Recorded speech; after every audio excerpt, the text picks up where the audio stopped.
Les anciens représentent les vainqueurs pleins de louanges. Les caractéristiques d'un vainqueur, c'est qu'il est rempli d'adoration. Apocalypse 4, 9, 10. L'adoration nous fait croître.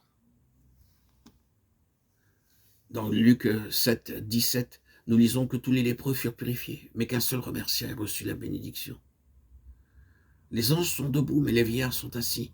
Apocalypse 5, 11. Les anges nous serviront dans la nouvelle création à venir. Hébreux 11, 1, 13, 14. Nous donnerons alors des ordres et ils obéiront. Ésaïe 45, 11. Toutes ces richesses sont pour nous. Apocalypse 5, 12 à 14. Nous sommes participants de sa gloire.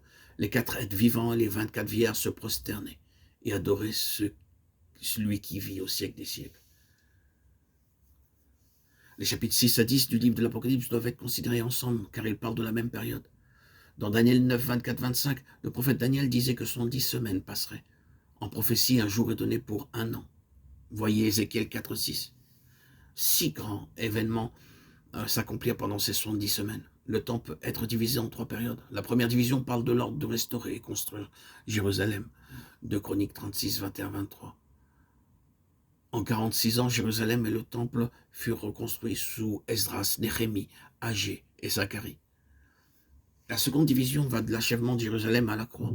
Elle est de 62 semaines, ou 434 ans.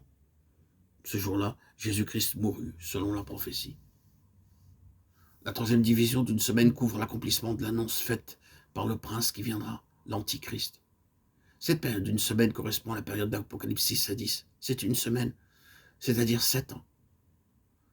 Au milieu de la semaine, au bout de 3 ans et demi, l'Antichrist provoquera l'arrêt des sacrifices, comme nous le lisons clairement dans Matthieu 24, 15. L'abomination de la désolation se tiendra dans le lieu très saint. La séduction sera telle qu'au début, les Juifs prendront l'Antichrist pour le Messie. L'agneau brisera les sceaux, et alors que le premier sceau est rompu, j'envoie un cheval blanc. Le cavalier du cheval blanc n'est pas le Seigneur Jésus-Christ, Apocalypse 6, 1, 2. Le cheval blanc sur lequel il chevauchera est mentionné dans Apocalypse 19, 11, 16. L'Antichrist viendra essayant de persuader le peuple qu'il est le Christ. Il aura le pouvoir de vaincre dans la première période de 3 ans et demi, de faire des coalitions et des alliances avec beaucoup de peuples. À cause de ce désordre et de la confusion du monde, le peuple aura besoin du secours d'une personne sage. Les autorités mondiales désigneront l'Antichrist comme leur chef et il deviendra un dictateur mondial.